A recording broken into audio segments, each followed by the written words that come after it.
Good afternoon, everybody, and welcome to Lunch with Eaters. This is our 19th installment of the Lunch with Eaters series, and we're very excited to have such a great audience today and an amazing featured speaker as well. So we'll get started in just a few moments, but some introductions. My name is Jeff Menhas. I'm from the UCI Alumni Association, and we're excited to put on a variety and a plethora of virtual programming for you, our alumni community.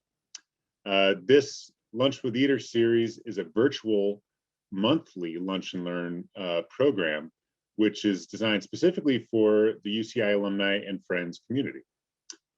We have a vast library of all of our virtual content that we've done over the past year plus, since we have been doing on average about 3-4 virtual programs a week, and we're touching on a variety of topics and subjects, and today's will be a very interesting one. But we have a library of those and other virtual resources on our Anteaters Go Virtual website, which we will link to in our follow-up email to you. Now, for this event, everyone in the audience is muted in order to eliminate background noise. However, we really want you to participate and make your voice heard. So we encourage you to use the Q&A function in the Zoom so that you can submit questions throughout the event. And then for the last 15 minutes of this hour, we will come back and get as many of our audience questions answered by our featured speaker as we can. You can also use the chat to liven things up yourselves as well. So with that covered, I want to go ahead and take the pleasure in introducing our featured speaker. Dr. Geisce Ly's career reflects more than 25 years of dedicated service helping students get on a path to college and career.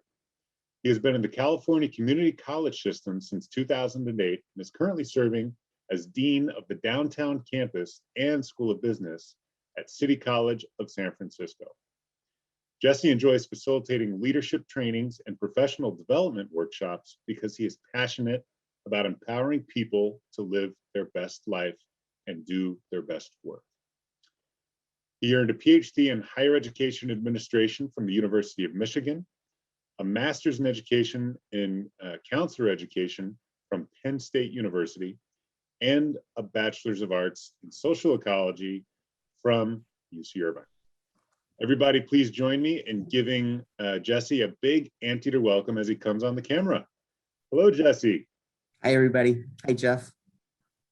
Wonderful to see you again, Geisce. Thanks for joining today. And we're going to be learning a lot from you. But let's get to know you a little bit before we go. We all have that shared anteater connection, which makes our alumni community so strong. Maybe you could start by telling us your favorite 1 or 2 memories from your time at UCI. Well, that's a very easy question to answer because I made lots of decisions in my life, and the 2 smartest decisions I made, one was to meet my wife. So I met her when I was a junior at UC Irvine. So marrying my wife obviously is the best thing that has happened to me. And of course, taking classes at Irvine was the second best decision, was obviously going to Irvine and just making a huge difference in my life in terms of the opportunities there and the experiences. So I'm just delighted to be a part of this program. Thank you, Jeff. And thank you for those who are on the call. We're going to have fun together. Wonderful. Well, we look forward to it. Now, you do have quite a bit of experience that you're going to share with us today. Can you kind of introduce us, tell us a little bit about your professional and volunteer service? Well, it's always more fun to talk about my other things other than my day job. My day job is my day job. So I serve as Dean of the Downtown Campus and School of Business at City College of San Francisco. But my other involvement actually is much more fulfilling. So I serve on the ACA board, the Association of California Community College Association. So I serve on that board, and this is my 3rd year. And part of that opportunity is to really train and better prepare our managers, administrators who are in the community college system. So that really has been my life's purpose, is to do a lot of mentoring and coaching and facilitating leadership workshops so that we can really best serve students. So that's really why I'm here, is to just share with you my insights and wisdom so that we can at least, understand how to, again, be more effective in the workplace. Terrific. Well, yeah, you have a very well-rounded perspective considering all of your volunteer service in addition to your professional endeavors. Now, speaking of your professional endeavors, higher education. You have a number of impressive degrees and you've been to a number of institutions and now you are helping to lead one. Why higher education for you, Geisce? Well, I think I should always share that I was a refugee. So I was born in Cambodia, refugee in Thailand before coming here to California. So I always care about upward social mobility. So being where I am today, I want to give back. I want to help my community, and I want to be a role model. So certainly higher education provides that opportunity, right, to access education, to really do something with one's life. And my life's purpose is to really get people to really focus on what matters to them and how can I help them get to that goal. So higher education to me has always been my passion, and community college system especially is that access point for a lot of students. It's that second, third, fourth chance for them to really get back on their path, right? And sometimes, when we're dealing with life's challenges, we also must, not forget, right, how difficult it is from some of our students, especially those who don't have the infrastructure to support the mentoring. So again, community colleges has been where I have been in the last 14 years. And again, not only do I want to help our colleges and our students, but we also want to provide, training and professional development for our employees, right? And our managers and supervisors. I think we all will be, climbing different rungs in our career. And I think this topic today, managing up, essentially will hopefully provide you with some insight on how to get along with your supervisor and how to be, again, a more effective employee wherever you are. Yes, and that can be an art. I'm sure many of us are here to learn more about how to do that better. But there's, in speaking with you previously, I know there's one form of leadership that you're particularly attuned to, and that's mindful leadership. Can you tell us about what drew you to mindful leadership, Jess? Well, I think it's always good to just be aware, to be mindful of what's happening. So mindful leadership, for those of you who don't know what this is, it's a different way of looking at who you are as a leader. So my starting point for today's session is that you are a leader. The question is, how will you be successful? How will you be effective, right, in that role? So for us, it's being mindful of how you interact with your supervisors, how you interact with your peer colleagues, and how you interact with those who report to you, right? So being mindful in the workplace means you need to account for managing up, down, and sideways. And of course, today's session will focus on just one of that sphere. How do we manage up? But again, it may speak to you in some ways, and some of the ideas and tips I'll be providing may be, a stretch, but I think part of our learning, part of our development is to really be mindful of all the things that's happening, and some of the things we have no control over.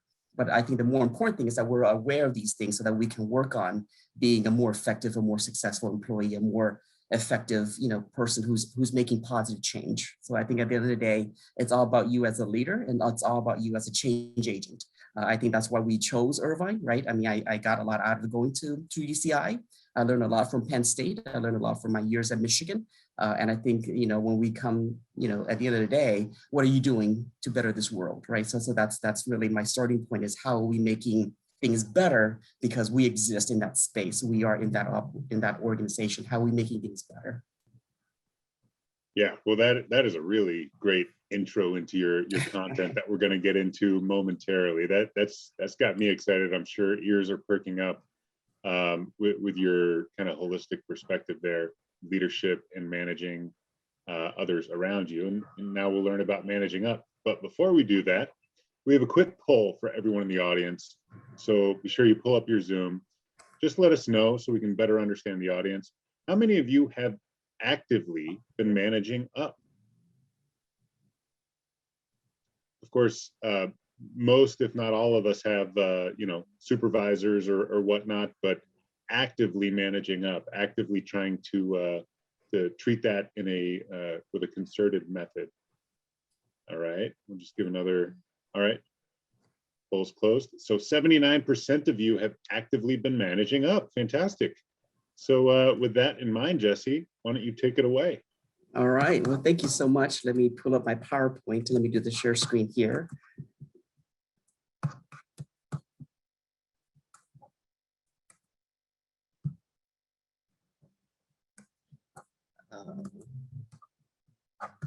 Okay, so I think you can see my PowerPoint, yes? Okay, so again, thank you for joining us today. You know, when we talk about managing up, it is an active activity.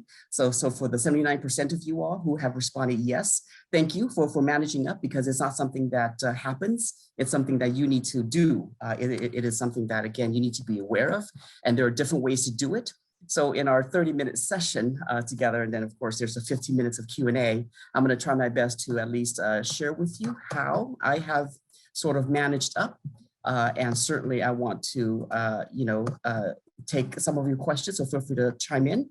And again, feel free to engage as much as possible. I can't see any of you, but I'm going to do my best to pay attention to everything that I can pay attention to. But in terms of the topic today, I'm going to give you a very, very brief version of leadership, right? For those of you who study leadership, the ultimate purpose of leading, the ultimate purpose of being a leader is to influence others, to create results. So there's no doubt that as a parent, as a coworker, whatever titles, whatever hats you're wearing on a volunteer board, you are influencing others. So in a sense, by default, you are an influencer. And that's what I want to really convey to all of you, is that take this opportunity to be an influencer more seriously. How are you impacting others? How are you impacting your organization? How you're impacting the work to get to the results? So again, see yourself in that leadership role, and that as a leader, regardless of title, regardless of age, regardless of experience, your purpose is to influence people's minds. Your purpose is to influence others' viewpoints to the best of your ability, okay? Because you want to get things done. You want to be seen as a value-added person. Okay, so I talked about the 3 spheres of leadership, mindful leadership. Again, there's the managing down. Again, that session could be in itself, right? How do you supervise effectively? So we're not going to talk about that as much today. There's another topic that is, how do you manage sideways? How do you manage your peers? Right? What are they saying about you? Right? So today we're going to talk more about managing up. I'm going to give you 10 specific tips, and I'm going to also give you 6 don'ts. So again, hopefully you'll be able to incorporate these tips so that you can engage in, again, mindful leadership, managing up, down, and sideways, okay? I just want to note that here, it is very important that you are aware of what people are saying about you. Not one person, but in general. How are people responding to you? How are they reacting to you? How are they perceiving you? How are they taking to you? That is a question that you need to be mindful of, okay? Because again, how they treat you, how they react to you matters with regard to your success within that organization, within your regarding your opportunity to advance or get promoted.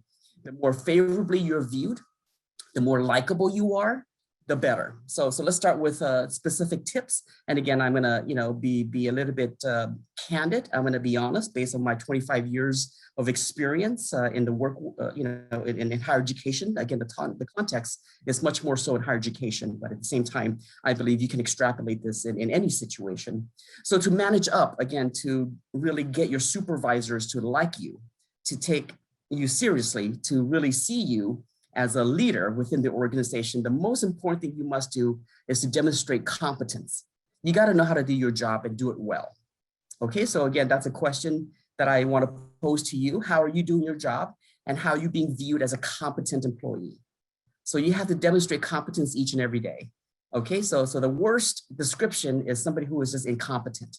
You don't want to be viewed as somebody who is incompetent. Okay, competence is something that you'll gain, right, more and more over time, wisdom as well, right? But you have to be competent in whatever roles and responsibilities that again, that falls on your lap. Okay, so being competent means that you have to maintain a high standard of excellence, and just know you are in a fishbowl. You are on a stage. People are observing you. People are evaluating you. People are critiquing you. People are taking stock of who you are and your potential, your leadership potential, and the potential within this organization. If you, again, may be the next heir apparent to be the director, to be the dean, to be whatever title, right, the VP. So just recognize that you have to always show up doing your best work every day. That is almost a work ethics, sort of standpoint, make sure you have high work ethics, because again, when you demonstrate competence, your supervisors will like you more. Your supervisors will give you more plum assignments. Your supervisors will certainly take more notice and groom you potentially, right, within the organization. So again, this is the most important advice and tip. Again, demonstrate competence, not just today or tomorrow, but you always have this high standard of excellence. Okay. The second tip, and again, I just be very, very specific, you have to be enthusiastic. The more you express enthusiasm, the more your supervisors know, oh, this person really wants to help out. This person is really excited about doing this. This person really wants to show up to work. This person really wants to be part of this company. This person really wants to be part of the team. So the more enthusiastic you are, the easier it is for people to know that you enjoy being there. You enjoy being with them.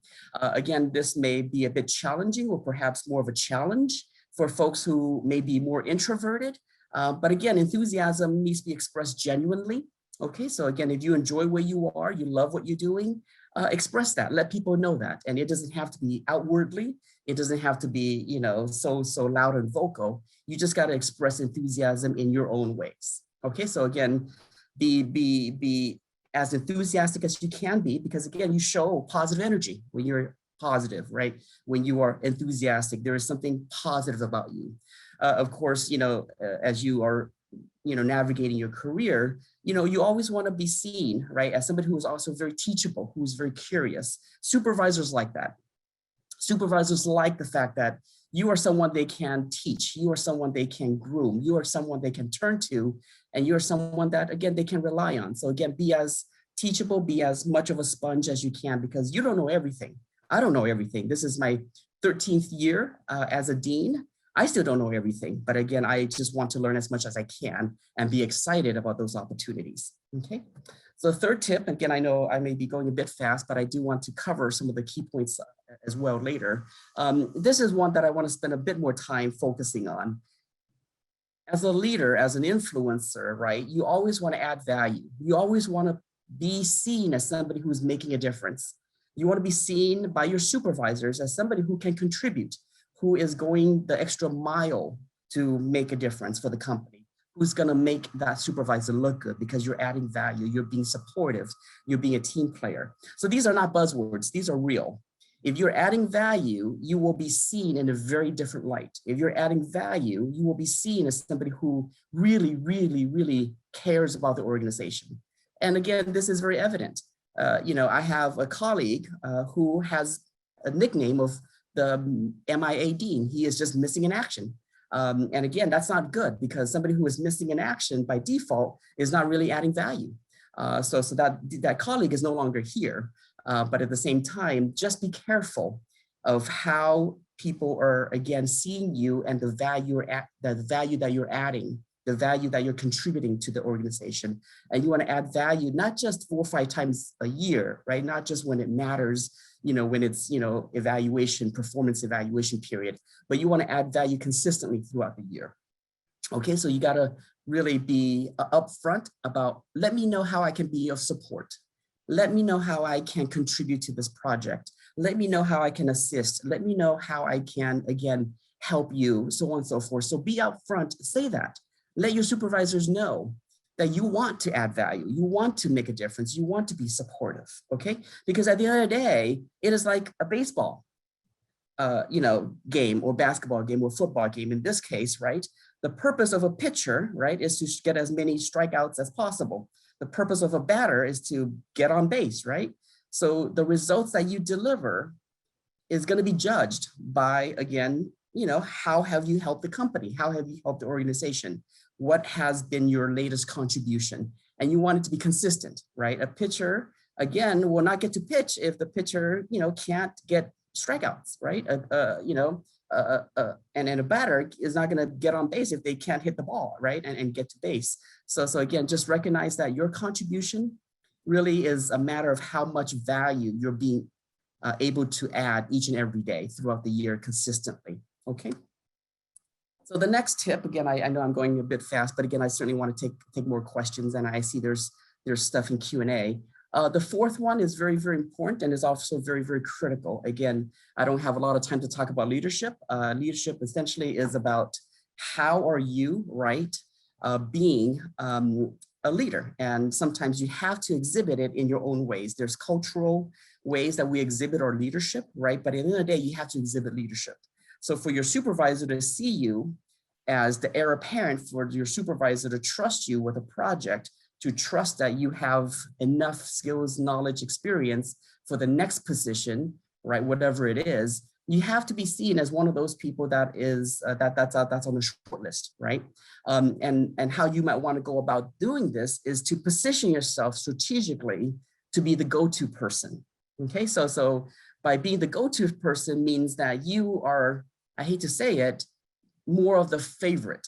Okay, you are somebody that is the easy choice, the easy default option, because you have exhibited, demonstrated leadership, you have demonstrated competence, you have added value, right? You have been, pretty much a reliable, responsible person. So by trying to be, again, that person that you are in a most authentic way, you want to be, again, that default go-to person. You want your supervisors to trust you, to seek you out, to have conversations with you. So just recognize this. If your supervisor is not spending time with you, if your supervisor is not giving you attention, if your supervisor is not involving you in projects, that's not a good sign. Okay, so how can you sort of do something about it? And again, that's why I'm providing you with these tips. Again, no matter how you exhibit your leadership, you always got to be ethical. You always got to be ethical. Again, above all else, always make good ethical decisions. And again, that whole topic could be a whole hour of a workshop. But again, however you exhibit leadership, do it actively, do it in a way that people know you are seen in that light, okay? The fifth tip, again, I'll just say a few words, and again, this is critical. To be an influencer, you want to have people, who are following you, right? To be an influencer, you got to have folks who are, turning to you, who are looking to you, who are essentially, sort of paying attention to you. So the best way within an organization is to have as many relationships as possible with as many people across the organization as possible. So again, cultivating relationships means you just don't hang out with the people in your pod. You just don't hang out with people in your one unit, one department. It means you get to know other people outside of your space, outside of your floor, outside of your building. So cultivating relationships, again, means that it is an active activity. It is something that you're doing to build, okay? And this image here, right? You just want to have connections, genuine connections with people across the organization, so that when you need them later, they already know you. If you're going to be applying for a job later, they already know you. You are already a known entity. So do that. The more you go out of your comfort zone to get to know more people, the better, because they will see you as a safe choice if they're going to hire somebody for that position that you'll be applying for. Okay, so cultivating relationships also is another added value if you want to increase your social capital. So I have not talked about that term yet, but again, within an organization, you manage up by increasing your social capital.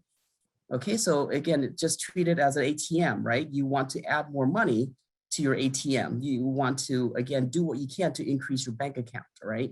So in the workplace, your bank account, your gold are the relationships. The more money, the more relationships. So again, see it as a way to increase your social capital, your social standing within that organization, right? Because if you are an influencer, your supervisors know that, and you have the leadership skills and the leadership potential, you're going to do so much more for that organization, and you're going to be seen so much more in a position, wow, this person is really ready to be the next whatever title, okay? As you cultivate relationships, I think it's important to stress this very important piece of the puzzle. Be genuinely kind. Don't just fake your relationship with people. I don't believe in that. I will not have friendships. I will not engage in relationships if I don't want to if I don't want to get to know that person. I will just choose to not get to know that person, because that person is negative energy. That person is toxic. So as you cultivate relationships within your organization, think about who are the positive folks, who are the positive energy folks. Get to know those folks. Get to know a lot of those folks. get to know folks again in positions of power as well, because again, I hate to say this, but within an organization, the more power you have, and I'm talking about informal power, the more power you have informally by cultivating these relationships, the more social capital you will be able to accrue over time, okay? But do it genuinely. I'm looking at the clock, it's 12:28, so let me go to the next slide. You know, this is one that again, I just want to emphasize. You have to be your true self. You know, I always look to several of my role models. I want to talk like them. I want to do things like them, but I can't. You know, I don't know, some of you who know Prani Sananakam. He retired just a couple years ago. Prani has been my mentor for a good 28 years now.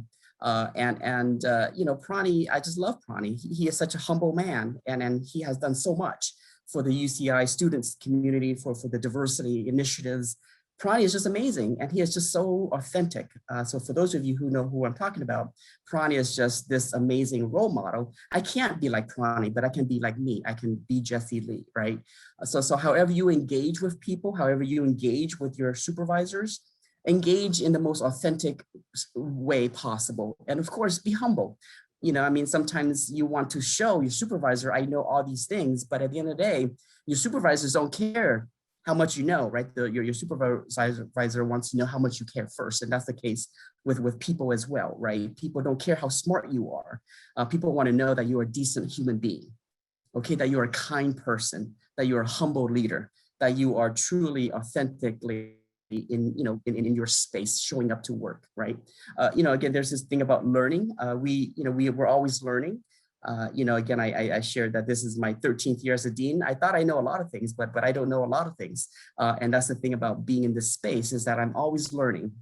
And I think the more we engage in that curiosity, the more we get curious about things that we don't know, the more it's going to expand your knowledge and the more you can be helpful. Okay, so let me just go to the next slide. You know, part of managing up, part of, again, understanding how to get your supervisors to like you more is being tactful, okay? This is not something I can teach anybody. It's like being graceful. I can't teach someone to be graceful. I can't teach anybody to be tactful. Being tactful is what you say, what you choose not to say, and how you say it, right? So there's the basics of communication, but tactfulness is a different layer. So don't just communicate. Communicate with purpose, communicate to influence, communicate tactfully. So you know, if we're looking at, you know, good to great, communicating is just good. Everybody should be able to communicate, right? The great part is, how tactful are you? How engaging are you? How authentic are you? How influential are you? So when you communicate in the workplace with your supervisor, always use tact. Always be tactful in your delivery. Always be articulate as much as you can, because the more tactful you are, the more you understand human dynamics, and the more sensitive you are to certain, you know, crucial conversations. So again, I have not talked about dealing with challenging coworkers. I've not talked about, you know, dealing with difficult supervisors. But whatever you do, try to be as tactful as possible, okay? Because diplomacy is absolutely the key. For you to get from point A to point Z, you have to be diplomatic in almost every sense of the word. So again, I've learned over the years that I don't say anything that may put my colleagues down. A colleague of mine just recently said, you know, this facilities department is a hot mess. So she said that, you know, in a group setting over Zoom, and that didn't go well, right? She put down her colleagues in the facilities department, right? She said, this department is a hot mess. So again, even though it's just those 4 words, it does have impact. So again, just be careful with, you know, your emotions, be careful with what you're saying, because people will look to you and people will tie that comment back to you if they heard it, or if they, again, are aware that you think less of them, or you think they are a hot mess, or whatever it is. So again, being tactful means you acknowledge the situation, you don't call it out in a blunt, negative way. Okay, so being tactful in that situation is that we have challenges everywhere.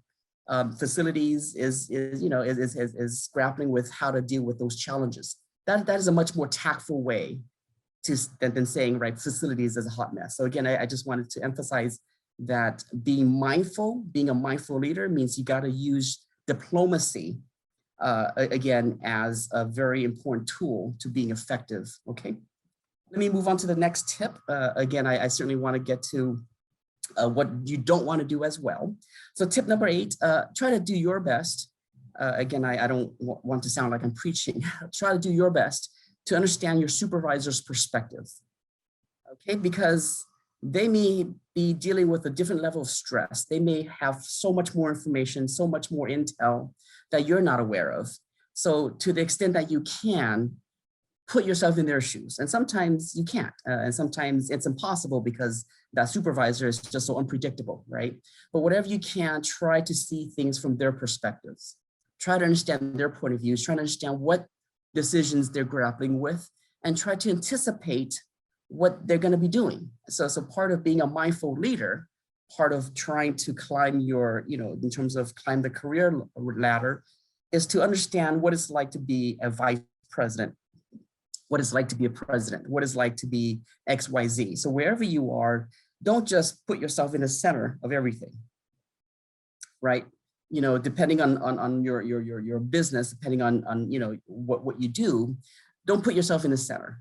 Put others in the center. So be more other oriented, be more other minded instead of self, it's all about you. It's never all about you, right? It's all about the company. In my case, it's about students. It's about access to education for the community college students. It's about helping our communities here in San Francisco. It's about helping them, again, with the upward social mobility. So whatever you do, try to always factor in, what is my supervisor dealing with? How is he, she going to react to this idea, to this plan, to this proposal, to this project? If you have great ideas, great, share them, but just make sure that you don't just demand that your ideas, your perspectives is the one that's going to be, the selected one, right? Share your perspective, share your ideas, but also recognize some of the challenges with your ideas, your perspectives as well, especially if you're trying to fix things. We all want to fix things, right? We always want to be problem solving. And sometimes problem solving within a complex political organization is that much more difficult, because there are more nuances, more pieces in place, right? More personalities, more, more of a, I want this, I want more power. So again, try to understand that your supervisor may like your idea. Your supervisor may be supportive, but because of what he, she, they know, they may not be able to tell you everything. But again, at the same time, always be supportive of your supervisor. I mean, I really want to say that. Whatever you do, always be supportive of your supervisor. This is my 8th year here at City College, and I now have my 8th supervisor. I really enjoy working with Tom. Tom's great, and I want to support him as much as possible. But there also been some supervisors that I just don't care to work with, right? One was just a micromanager. So that's another topic, right? How do you sort of manage up when you have a micro, manager that you got to deal with? Okay, so let me just say this again, and I didn't really do this earlier. When you're leading, you're focusing on the human side of the equation, right? So you manage things, you manage data, you manage process, you manage the outcomes, you manage, whatever it is that's not the human component. You lead people by empowering them. You lead people by coaching, by mentoring, by uplifting. That's a very different skill set, okay? So when you are thinking about being a mindful leader, recognize that there are 2 skill sets, being a manager and being a leader, and you got to equally do those 2 things well. Okay, so anyways, I know this is a very quick, a condensed version, but whatever you do, be as supportive of your supervisor as much as possible, even if you think they're difficult, even if you think they're a micromanager. You just got to choose how to, again, communicate with them differently. Tip number 9, and again, this is my expertise. I've been fortunate that when I earned my PhD from University of Michigan, I did my dissertation on how leaders at a community college, how they get things done, how they lead change, and how they navigate the politics within their community colleges. So this is my background. Again, it's very important for every one of you to know that one of the more important tools in this toolkit of yours is to know how to be politically savvy. Okay, so again, that topic may not be something that we talk about often, but you have to recognize that the more politically adept you are, the more astute you are of the political landscape, the more your career is gonna work out for you. So I'm not saying you have to fully engage in the politics at work with the full armor on. I'm not saying you have to engage in that sense, but you have to acknowledge that there are organizational, institutional office politics. That exists. It's like the air we breathe, the noise we hear. Politics is a part of your work life. Politics is part of our reality. So you got to navigate it by being observant. So again, in terms of a very specific tip, be as observant as possible. Pay attention to what's happening. Look at yourself, see yourself as a drone. What's the purpose of a drone? Is to go up, right? And to see the landscape. And that's what you got to do as well. Observe the landscape, observe the players, observe the dynamics, and navigate it the best you can. And by navigating effectively, you just got to avoid some of the landmines. And if you're observant, you'll know the landmines. And when you have a lot of, social capital, people will tell you certain things. Avoid this person, don't do this, so on and so forth. So again, by being observant, you're going to have, again, a whole different level of knowledge and intel. Okay, so part of your success, again, I talked about social capital. You want to have as much social capital as possible, but you also want to have as much political capital as possible as well. Okay, so again, I want to add that component. The more political capital you have, the more you will affect change, the more you are going to be able to really navigate the politics and hopefully have work-life harmony. I'm very lucky. I have a lot of autonomy here. I have a lot of work-life harmony here. I can get a lot done. And again, I can do volunteer work and I can help others. So I'm at a point in my life where, again, it's not so much about the next rung. It's more about how am I doing the things that matter and how am I really helping others in a meaningful way. But again, that's my tip number 9. And this is the last tip. And then I'm going to talk about 6 things you don't want to do. In terms of this particular tip, for those of you who have run a half marathon or a marathon, it is a very different mindset than just running a 5K or a 10K, right? And I'm encouraging you, especially those of you who are in your 20s and are recent grads, treat your career like a marathon. Okay, so don't rush. Don't rush. You'll get there eventually if you're good. You'll get there eventually if you're able to navigate the political landscape, if you're able to, again, make good decisions, have good relationships with your supervisor, good relationships with your direct reports, good relationship with your colleagues. You'll get further in life, right? But just know that, again, to get to mile 26.2, there is a plan. There is a pacing.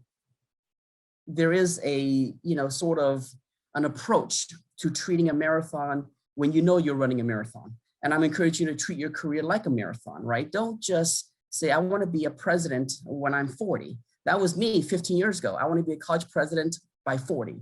And of course, that was me being, silly, right? Thinking that I am this hotshot, right? So I learned a lot. I now have a family. I have 2 daughters, and we're very, very happy here. So I see my career very differently now. And again, by saying this, I'm encouraging you to collect valuable experiences along the way. Okay, so not every gig is a good one, but you can always learn from a not good gig.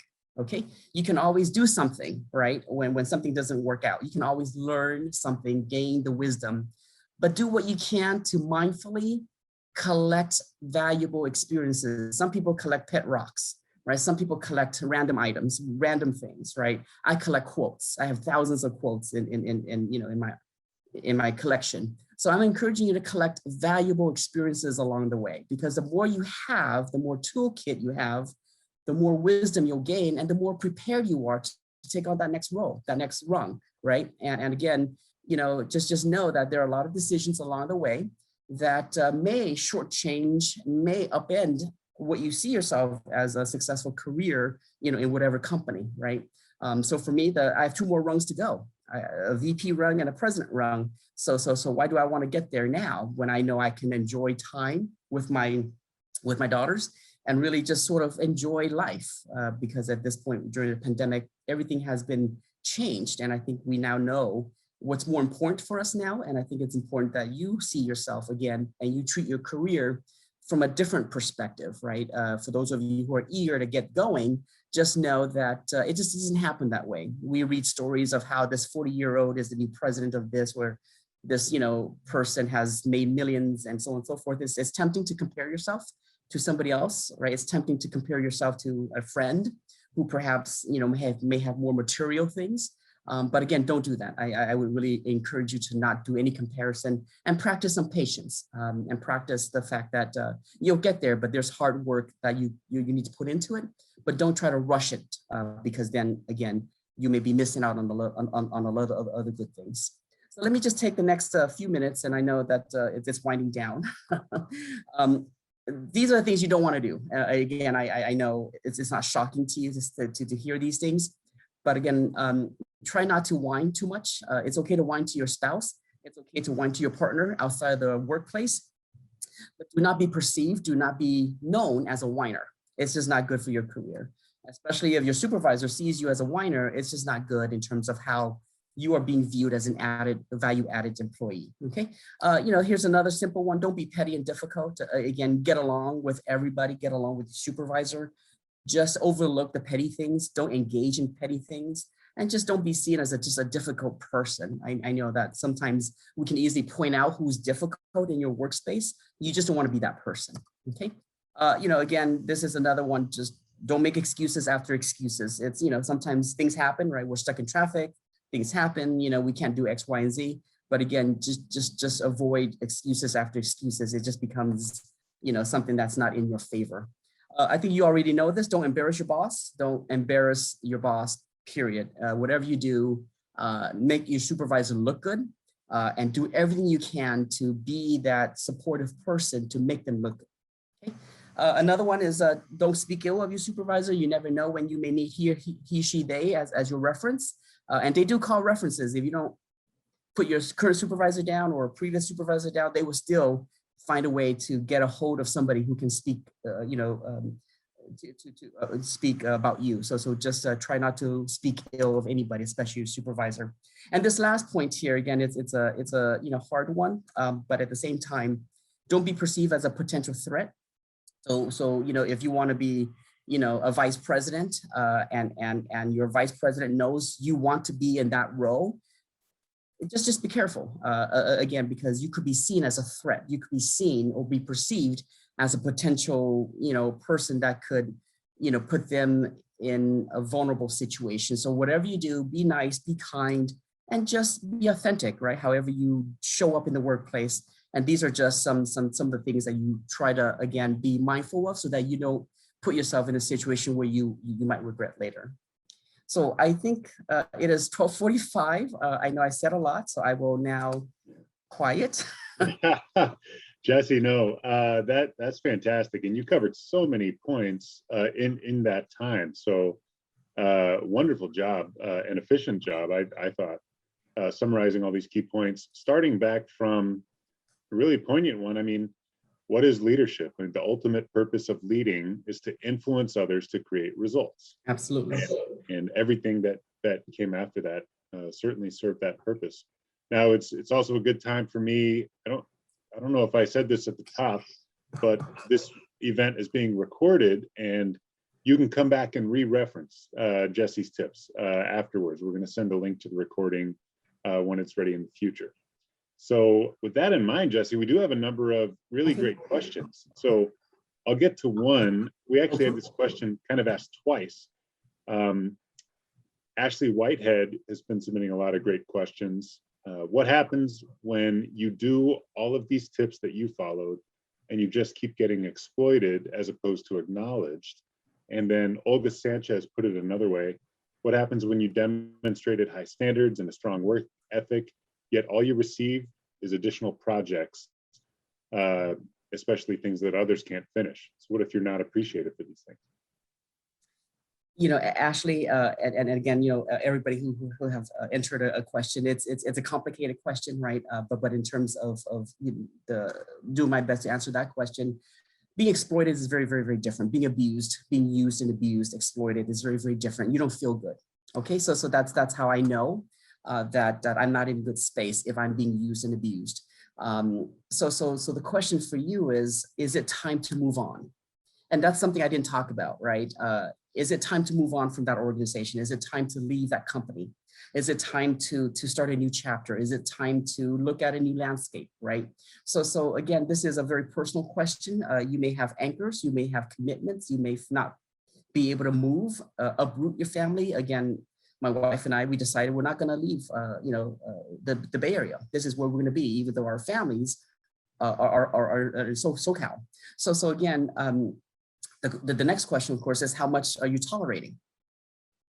How much of the abuse and exploitation are you tolerating in the workplace? So it's a personal question. Certainly, I'll give you all my contact info if you want to reach out after this. It's GLY, Geisce Ly, GLY@ccsf.edu. But again, you just got to do a personal self-assessment in terms of, okay, is it time to leave? Is this time to start having your exit plan and think about it, because sometimes you do need to leave. My first 3 jobs, I was 2 years. That was intentional. And then the other job was 5 years, and this now 8 years. So again, it is a very different way of looking at my career. So depending on your age and what you want to get out of that job, that company, that organization, you may say, you know what, I'm gonna go for greener pasture. Okay, thank you for that, Geisce. I have a question kind of on that front, although not as definitive. We're talking about managing up, but there are all different kinds of supervisors, each with different styles. How do you suggest approaching things if perhaps your style is not compatible? You just mentioned you could prepare to exit, but are there ways to adapt or to learn from your supervisor what they need? Well, if there was a book that I would recommend, I hate to recommend a book, but if there's a classic book, my favorite book of all time is Dale Carnegie's book, How to Win Friends and Influence People. It is a classic book on how to get along with everybody. Okay, so Dale Carnegie, How to Win Friends and Influence people. Essentially, what you're trying to do is get along with everybody, have relationships with everybody, because then you know what makes them tick, you know who they are, you know how they show up when they show up in their interactions with you. But to your question, again, it's a complicated one, because everybody's different. If you want to sort of, be masterful with how you interact with different folks with different personalities, it's always good to get training on human dynamics, right? The training I received, some 25 plus years ago, was to be a Myers-Briggs type indicator trainer. So that's the MBTI. For some of you, you may be familiar with MBTI. So I got training. I'm a certified trainer. So because I have this MBTI knowledge, I know how to pivot. And that's the essence of this question, is how do you pivot when you're interacting with John Doe and Mary Jane and Stephen? How do you pivot differently? Because they will show up very differently. So for me, I pivot immediately when I know who they are, because I account for who they are and perhaps what's going on in their life. And I account for the personality and the stressors in their life.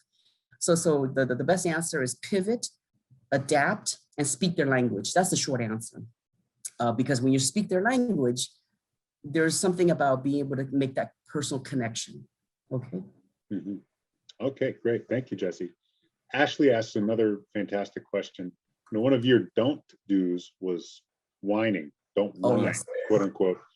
But Ashley asks, how do we advocate for equity and inequitable conditions without whining, or approach a difficult subject, I would add, without whining?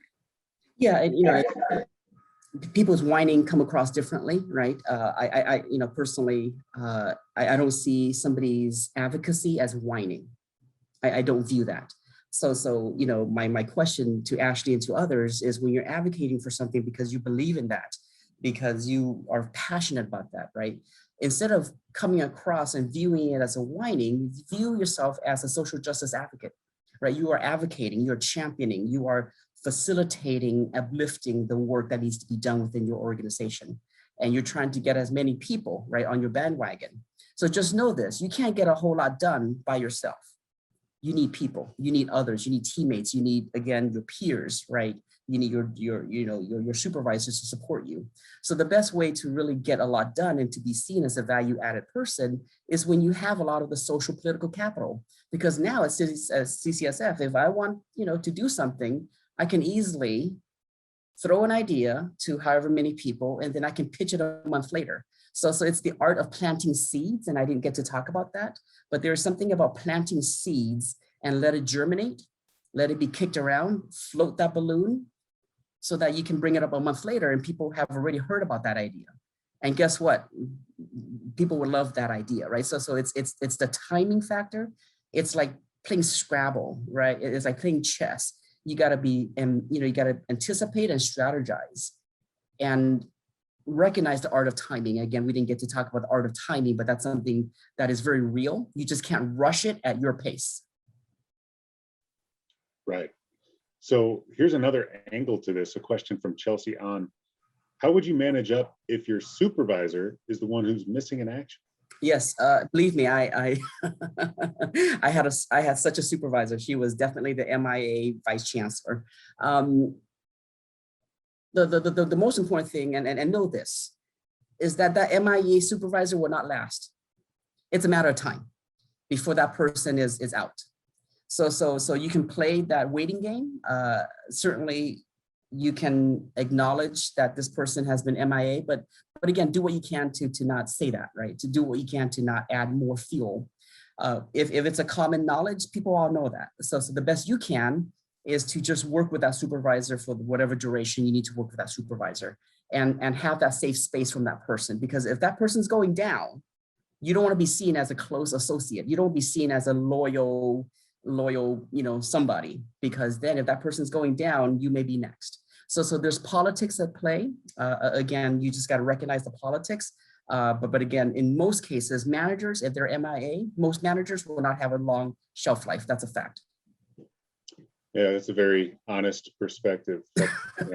Something I guess folks need to come to terms with when they're in a difficult situation like that and make a decision. Ashley asks another great question. What about when your manager seems to resent the go-to person? Like say you're doing very well, and your manager doesn't necessarily appreciate that. Yeah, and this is, again, I throw in humility, right? Every year at City College of San Francisco, I have a new assignment.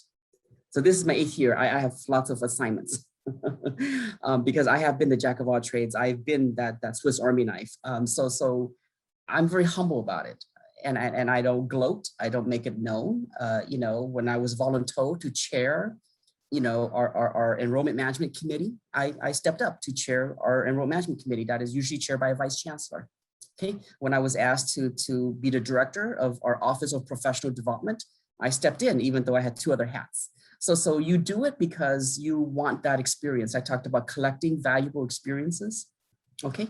And again, the question is, do it in a way that you're adding value, but you don't have to gloat about it. Okay, do it in a way that is, I'm taking this for the team.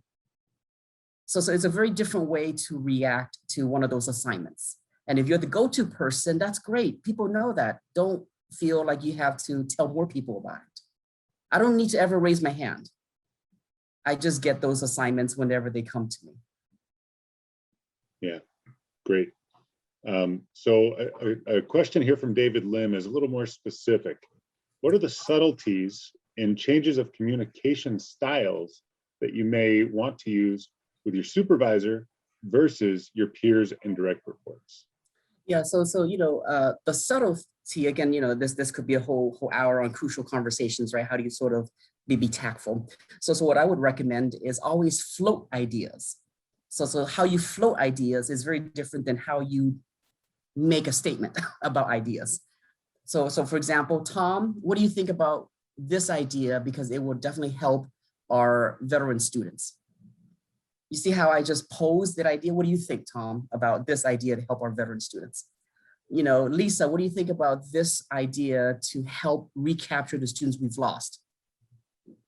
So you're posing it, you're floating it, you're presenting it to get their feedback and input. I don't say, Tom, we need to do this for our veteran students. Would you agree? I don't think that, right? I mean, it's not a good way to approach something. So float the idea, say it softly, lob it, give them time to germinate, give them time to sort of reflect and contemplate, and guess what? If they like it, then you can have more conversations. If they don't like it, then you may want to sort of take a back seat. Yeah, that's very very insightful. Now we're almost at the end of the hour. I'm going to take the liberty of throwing in one last question here. Sure. You almost touched on it there, but what about when you flat out disagree with a decision or a policy from your supervisor? How would you approach that, if at all? Well, first of all, you don't say that's a dumb idea. You don't say that is just stupid. How you don't say that. You acknowledge that that's a different perspective about this idea, whatever it is. You can say, that's a different way of addressing the issue that we're facing. Can we have more conversations and dialogues? So if you're being asked, what do you think? And you hate the idea, right? You despise it and you despise the person. You don't shoot the person down, and you certainly don't shoot the idea down. You just say that's a different way of coming up with that initiative, whatever it is. Can we have more follow-up conversations? Can we talk more about evidence and data so that we can make data-informed decisions? I mean, that's just one way to address it without being super blunt and again, then not tactful. Got it. All right. Well, Jesse, that brings us to the end of the hour. My goodness, I can't believe how much great information you delivered in such a short time, relatively. So I have to say thank you for your insight and sharing that with the Anteater alumni community. Everyone in the audience, please join me virtually, of course, in giving Jesse our little virtual applause and thanks. Jesse, it was a pleasure. Thank you for the opportunity. No, thank you again from us. Geisce Ly, everyone, we will record or archive this recording as part of the UCI Alumni Video Library, and so you can always come back and re-reference it. Just a last opportunity, I'm going to plug our future event, our next Lunch with Eaters event series installation. It will actually be the 20th. That's going to happen on Friday, June 11th from 12 to 1, of course.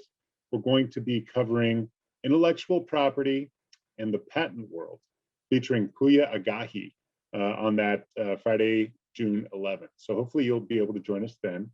If you do have any further questions, feel free to reach out to us at alumni@uci.edu. We'll do our best to get those answered. And that's it. So thank you all for joining us till the end. It was a very engaged audience. Thank you again to Dr. Geisce Ly for your insight. And we will see you all next time. Thank you.